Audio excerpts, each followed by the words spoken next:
Hello everyone, कैसे हैं आप सब। बीपीएससी बिहार लोक सेवा आयोग 70 में 1000 प्लस वैकेंसी आ रही है।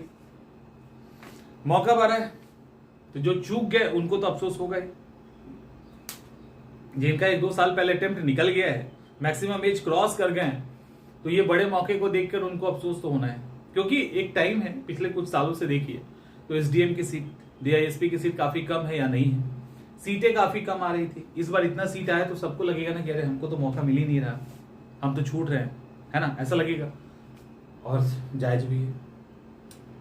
पिछले साल की अगर हम बात करें तो आपने देखा होगा एज रिलैक्सेशन को लेकर एक हलचल थी, चारों तरफ एक चीजें चल रही थी। इस बार बिल्कुल शांत हो गया है, एकदम से शांत है एज रिलैक्सेशन को लेकर। 40 होना चाहिए कि नहीं होना चाहिए, इस पे बात चल रही है। ठीक है, अगर हम देखें बिहार का, तो बिहार में तो मैक्सिमम जो है वो 30 है, 37 है। लेकिन अगर यूपीपीएससी पड़ोसी को देख लेते, बस ज्यादा नहीं, यूपीपीएससी को देखे तो 40 है, यूकेपीएससी को देखे तो 42 है। मतलब ये मैं मैक्सिमम बता रहा हूं, तो मैक्सिमम 42 तक एज गया है। जो उत्तराखंड, अभी इस बार फॉर्म आप भर रहे हो तो आपको पता होगा, भर दिए होगे तो पता होगा। अब ये उत्तर प्रदेश, उत्तराखंड, ऐसे ही कई सारी पीसेस है, राजस्थान है, अलग अलग पीसेस है। 40 एज है, कुछ जगह पे थोड़ा कम भी, लेकिन मोटा मोटी 40 एक एवरेज एज है। सवाल ये उठता है कि जब 40 एवरेज एज है तो क्या बीपीएससी को भी 40 कर देना चाहिए? ये एक सवाल है ना। इसका जवाब इतना आसान नहीं है, लेकिन इसको लेकर जो पिछले साल जब हलचल चली थी, बहुत सारे मिनिस्टर्स को लेटर लिखे गए, कार्मिक विभाग में भी लेटर गया, तो उसका रिजल्ट ये निकला कि आयोग ने फॉर्मल तरीके से तो नहीं, शायद इनफॉर्मल तरीके से जवाब ये दिया आयोग ने कि हम चूंकि कंटिन्यू एग्जाम ले रहे हैं तो हमें एज बढ़ाने की जरूरत नहीं है। ऐसा क्यों कहा? क्योंकि कोविड जब आया था तो मैक्सिमम पीसीएस वालों ने एग्जाम तो लिया नहीं, और उन्होंने क्या किया, मैक्सिमम एज जो था उसमें रिलैक्सेशन दे दिया।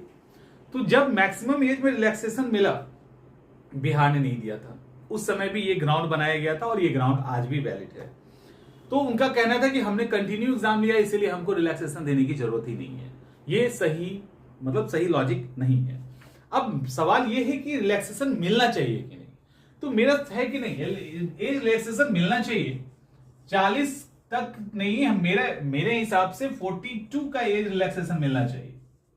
42 साल तक का एज रिलैक्सेशन इसलिए मिलना चाहिए क्योंकि अब 21वीं सदी है।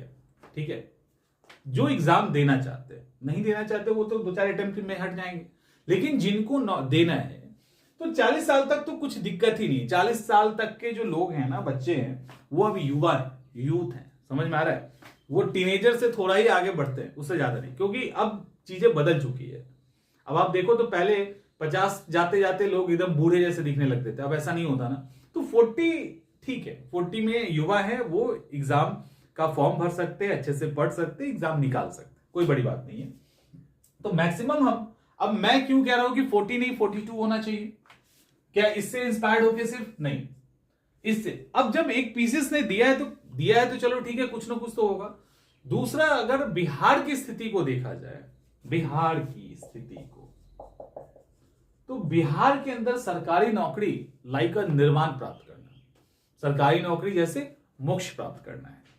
सवाल है कि जब मोक्ष प्राप्त करना है तो वो 40 के एज में हो कि 42 के एज में हो।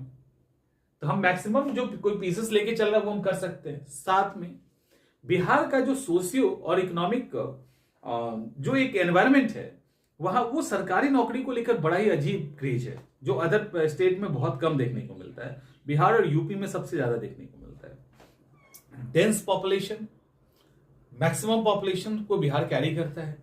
तो एक तो इतना पॉपुलेशन, साथ में बहुत सारी जो इकोनॉमिक एक्टिविटी है जो अदर स्टेट में होती है, बिहार में नहीं होती है।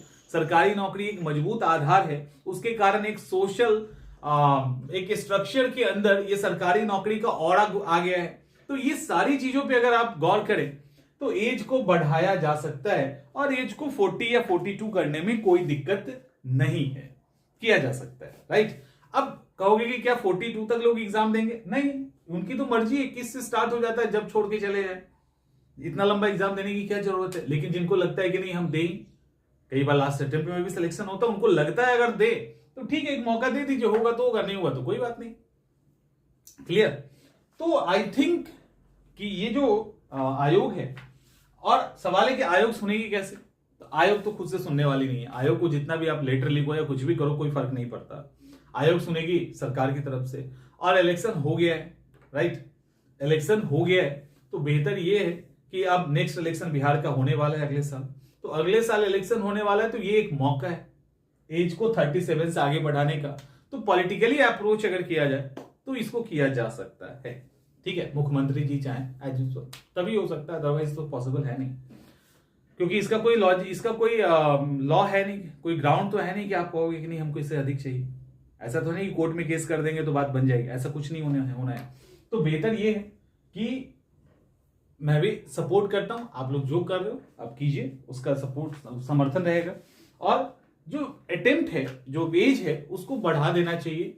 ग्राउंड जो भी है, मेरे लिए सबसे मजबूत ग्राउंड है बिहार का जो सोशल एंड इकोनॉमिकल स्ट्रक्चर है, जिसके अंदर जॉब की का जो इंपॉर्टेंस है उसको देखते हुए, और बहुत सारे अदर मौका में बहुत कमी है बिहार में, तो उन कमी को देखते हुए, नौकरी के स्टेटस को देखते हुए, और युवा 40 साल तक होते हैं, इसको देखते हुए एज रिलैक्सेशन दे देना चाहिए, ठीक है।